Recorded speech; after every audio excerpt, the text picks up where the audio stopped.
IT job కోసం చూస్తున్నారా? ఐటీలో కెరియర్ బిల్డ్ చూసుకోవాలనుకుంటున్నారా? అయితే సమాధానం కోడింగ్ ట్యూటర్. ఆ మంచి ముహూర్తం వచ్చేసింది. పిస్టోల్ ఎట్టుకో, వెళ్ళి అరిగాని కాల్చి. పెట్ట కాల్చినట్టు కాలుస్తాను. వస్తాను.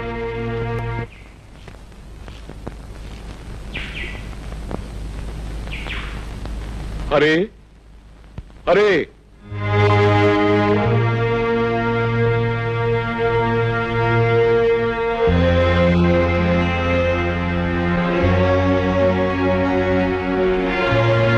తమ్ముడు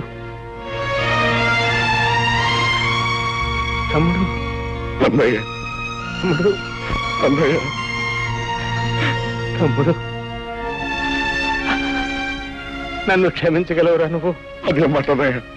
అవునరా, నేను నీకు అన్యాయం చేశాను. నీ జీవితంలో 14 ఏళ్ళు కటకటాల వెనక బండరాళ్ళ మధ్య గడిచిపోయేలా చేశానురా. నీ తోడబుట్టిన వాడిని ఎందుకు కూడా నీకు అన్యాయం చేశాను. నన్ను క్షమించు. ఊరుకోన్నయ్య, ఊరుకో ఊరుకో. నా నుదుట అలా రాసుంటే దానికి ఎవరేం చేస్తారన్నయ్య? నీ కళ్ళకు కనిపించిన నిజాన్ని నువ్వు చెప్పావు. ఇందులో నీ తప్పే ఉంది.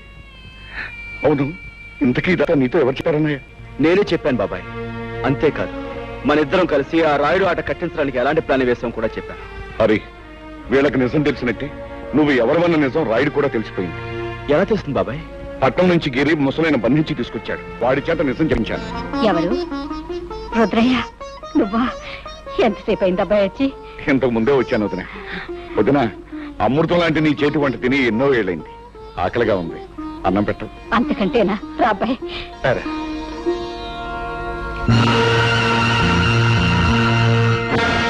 ఎరా రాముడు, నువ్వు చెప్పేది నిజమా? అవును బాబు, నా కళ్ళారా చూశాను, చెవులా విన్నాను. అమ్మ రుద్రిగా, నువ్వు నా ముందే కుప్పి గంతులేస్తావురా? సరే, మీ అందరినీ కట్టగట్టి బాదం హల్వా, బందర్ లడ్డు, కాకినాడ కాజా కలిపి తినిపించేస్తా.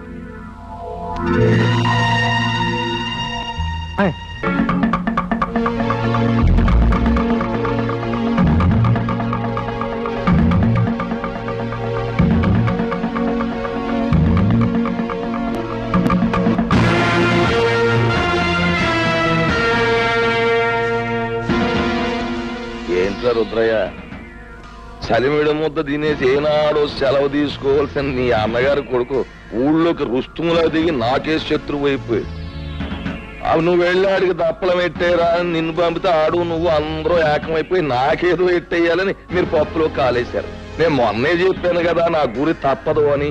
అందుకే ఈ ఏళ మీ అందరినీ పైకి పంపేయాలని తీర్మానించమైనది. అరబ్బాయా, ఇప్పుడే నీ గురించి అనుకుంటున్నావు. నీకు 100 ఏళ్ళు. మీ వాళ్ళు అందరూ ఇక్కడే ఉన్నారు, అందరికీ కలిపి బంతి భోజనాలు ఎత్తేస్తాను రా. రాయుడు, ఇంతకాలం అందరి చేత అన్ని తినిపించడానికి అలవాటు పడ్డ నీ చేత ఎండుగడి తినిపించడానికి రా నేనొచ్చింది. రాయుడు, నిన్నెదిరించాడని మా మాస్టర్ని పొడిచి చంపింది నువ్వు. నీ కొడుకు వల్ల నిలతప్పిన లక్ష్మిని పీక నిలివి చంపింది నువ్వు. నీ బండారం బయటపడుతున్న భయంతో మా అమ్మమ్మను ఆంబోతో చంపించింది నువ్వు. ఇన్నాళ్ళకి నువ్వు చేసిన పాపాలకు రుజువులు, నువ్వు చేసిన నేరాలకి సాక్ష్యాలు దొరికాయి కాబట్టి నీ రోజు ఎంత చూస్తాను. అవును,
మర్యాదగా నిలబడిపో, లేదా మీ అమ్మ బుర్రకు బూరు మొక్కెట్టేస్తాను.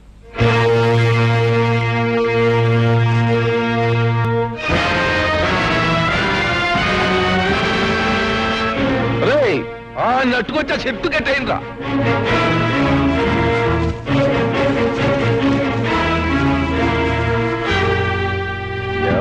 కుర్ర సన్నాసి, పులి మీసాలు అట్టుకుని ఉయ్యాలోగాలనుకుంటున్నావట్రా? నాకెదురు తిరిగినోడెవడో ప్రాణాలతో బయట పడలేదు. అవును, మీ మాస్టర్ నా మాట లేదని ఈ చేత్తో నేనే పొడి చంపేశాను. ఇప్పుడు ఏమంటావు? ఏట్రా, ఆ ఈరిగాడు కూతుర్ని స్వయంగా నా చేత్తో పీక బిస్కెట్ చెరులో బారేశాను. ఏం చేస్తావు? చీటికి మాటికి నోరెట్టు పడిపోయా మీ అమ్మమ్మని ఆంబోతో తొక్కించి చంపించేసింది నేనే. దానికి నువ్వు ఆంబోతుని చంపావు గాని నా జోలికేం రాలేకపోయావు కదా. ఇదిగో, ఇక్కడ నేను నేరాలు చేసినా ఘోరాలు చేసినా న్యాయం గాని చట్టం గాని ప్రజ గాని ఏం మాట్లాడడానికి ఏది లేదు. అది ఊరు పద్ధతి. ఇందాక నీకు మాట ఇచ్చాను చూడు, బంతి భోజనాలు ఎడతానని. ఈ ఊళ్ళోకి నువ్వు దిగి నాకు మనశ్శాంతి లేకుండా చేసినందుకు ముందు నీకు మాంసం కొరెట్ట. వాళ్ళను చంపి నీ చేతులెందుకు మట్టి చేసుకుంటావు? ఈ హరి రుద్రయ్య చేసిన వెధపోలు ప్రజలకు తెలిస్తే వాళ్ళే వీళ్ళను రాళ్లు పుచ్చు కొట్టి చంపేస్తారు. ఏంటి తల్లి, నువ్వు చెప్పేది నాకే అర్థం కావట్లేదు. హరి మంచివాడు కాదని నాకు ముందే తెలుసు. అందుకే రహస్యంగా గమనిస్తుండేదాన్ని. ఈ రుద్రయ్య వచ్చాక ఒక రోజు ఇద్దరు కలిసి ఎవరూ లేరనుకొని కొన్ని నిజాలు మాట్లాడారు. అవన్నీ రికార్డ్ చేశాను, విను. రుద్రయ్య బాబాయ్, ఇంకా సిటీలో పోలీసులు నా కోసం గాలిస్తున్నారంటావా? ఎంత గాలిస్తే మాత్రం వాళ్ళు నిన్నే పట్టుకోగలరా? అయినా రేప్ చేసిన పిల్లను పేగరొక చంపేకి ఎందుకు వదిలేశావరా? అందుకే అది నీ గురించి రిపోర్ట్ ఇచ్చింది. అది కాదు బాబాయ్, అప్పటికే 2 హత్యలు చేస్తున్నాను. మళ్ళీ ఇంకో ప్రాణం తీయడం ఎందుకా అని ఊరుకున్నాను. ఇంతకీ రాయుడు కూతుని వదిలేసావా లేకపోతే ఓ పట్టు పట్టావా? తొందరపడక బాబాయ్, మంచోళ్ళ నటించి ముందు ఈ ఊళ్ళో అమాయకపు మొగుళ్ళు తాలూకు పెళ్ళాలను సరిచేస్తున్నాను. సమయం చూసి ఆ రాయుడు కూతురు కూడా ఓ పట్టు పడతాగా. అమ్మ బ్రహ్మన్న కొడక, నీ వెనకాల ఎంత పాపిష్టి చరిత్రుందా? హత్యలు మానభంగాలు శాస్త్ర ప్రకారం వీడికి వెన్నతో పెట్టిన విద్యలన్నమాట. ఏమిటే నాన్న, రేపు రచ్చబండ దగ్గరికి ఊరందరినీ రమ్మనండి. ఈ నీచులిద్దరినీ నిలబెట్టి ఈ టేప్ వినిపిస్తే చాలు, వాళ్లే వీళ్ళ దుమ్ము దులుపుతారు. కరెక్ట్. ఉప్పు నా కూతుర్ని అనిపించుకున్నావమ్మా. ఇవాళ లింగం, పంతులు, అయ్యా, ఊళ్ళో పిల్ల మేక అందరినీ రచ్చబండ దగ్గరకు వచ్చేమని టౌ కొట్టించేయండి. ఇదిగో ఆ రుద్రయ్య గారిని ఎరిగాన్ని బండి కట్టించి ఈడ్చుకుని జనం దగ్గర తీసుకురండి. ఊరంతా మైకులు ఎట్టేయండి, స్పీకర్లు. పండుగ అయిపోవాలి. నడండి.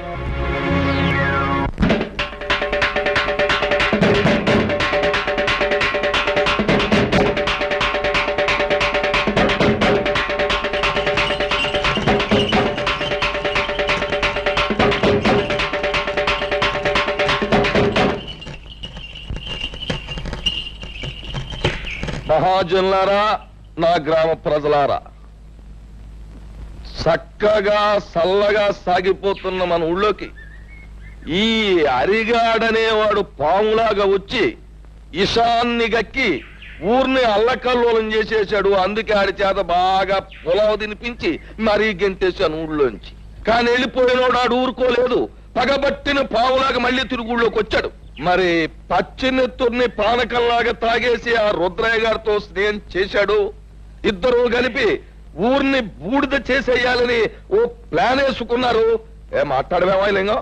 అయ్యా, హరి రుద్రయ్య ఎన్ని నేరాలు ఘోరాలు చేశారో మీ ముందు బయట పెడుతున్నాం. వీళ్ళ గురించి నిజం తెలిసాక శాస్త్ర ప్రకారం వీళ్ళని ఏం చేయాలో మీరే నిర్ణయించండి. ఏమిటి? తర్వాత వాళ్ళిద్దరూ కలిసి ఎన్ని పాపిష్టి పనులు చేశారో, ఎన్ని లుచ్చా పనులు చేశారో వాళ్ళ మాటలన్నీ కూడా ఇక్కడ ఉన్నాయి. అవి ఇప్పుడు మీకు వినిపిస్తాం. ఆ మాటలు విన్న తర్వాత ప్రజలైన మీరు మరి రాళ్లు పట్టుకుని రవ్వలడ్లే తినిపిస్తారో, కర్రలట్టుకుని కారపూసే తినిపిస్తారో మీరే తెచ్చుకోండి. అమ్మాయి పద్మ, ఆ కనెక్షన్ లో వైర్లు జాగ్రత్తగా ఉన్నాయా? అంతా రెడీ నాన్న. పేపర్ వినిపించే ప్రతి మాట సినిమా పాటలా వీధి వీధిన మారుమోగిపోతుంది. ఇక ఆలస్యం ఎందుకు, నొక్కే.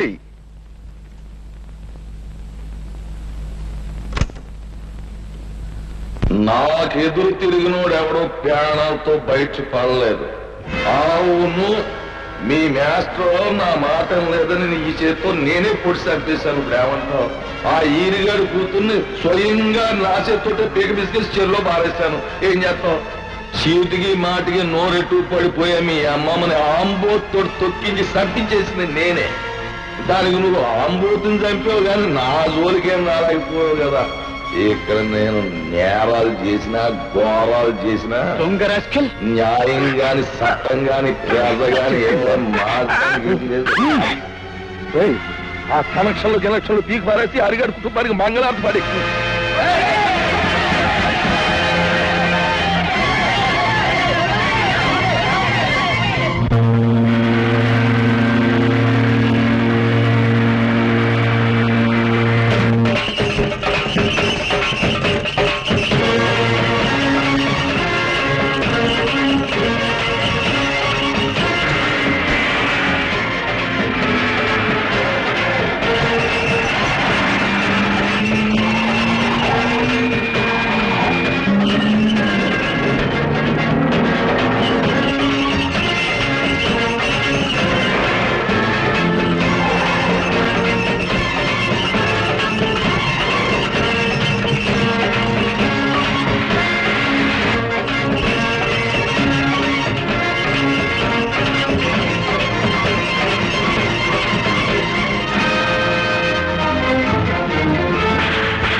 రాయుడు, నువ్వు చేసిన దారుణాలకి, ఈ పల్లె ప్రజలకు నువ్వు చేసిన అన్యాయాలకి, వ్యక్తిగతంగా నాకు నా కుటుంబానికి నువ్వు చేసిన ద్రోహానికి నిన్నిక్కడే నరికి పోగులు పెట్టగలను.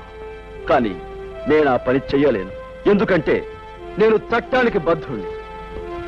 ఈ పల్లెకొచ్చే ప్రతి ఆఫీసర్ని నువ్వు ఏదో రకంగా నోరు మూయిస్తున్నావని తెలిసింది. అందుకే ప్రభుత్వం ప్రత్యేకంగా నీ విషయం తెలుసుకోవడానికే నన్ను ఇక్కడికి పంపించింది. బాధ్యత గల పోలీస్ ఆఫీసర్గా నిన్ను, నీతో పాటు నీ పాపాలను పంచుకున్న ఈ దుర్మార్గుల్ని చట్టానికి అప్పగిస్తాను. బాబు, ఇప్పుడు నువ్వు అన్న ప్రతి మాట ఈ యథార్థమే నన్ను ఒప్పుకుంటాను. మీరే శిక్ష వేసినా భరిస్తాను. అమ్మా పద్మ, ఇలా బాబు, నా రక్తాన్నే పంచుకు పుట్టిన మంచితనం మానవత్వం కూడా పెంచుకుంది మా పద్మ. దీనికి ఇక నువ్వే తోడుగా ఉండాలి బాబు. నీ చల్లటి మనసుతో, నీ గుండె నిబ్బరంతో ఈ ఏళ్ళ నుంచి ఈ ఊరిని రామరాజ్యం చెయ్యాలి అని నేను కోరుకుంటున్నాను. అందరూ నన్ను మన్నించండి. చలో చలో.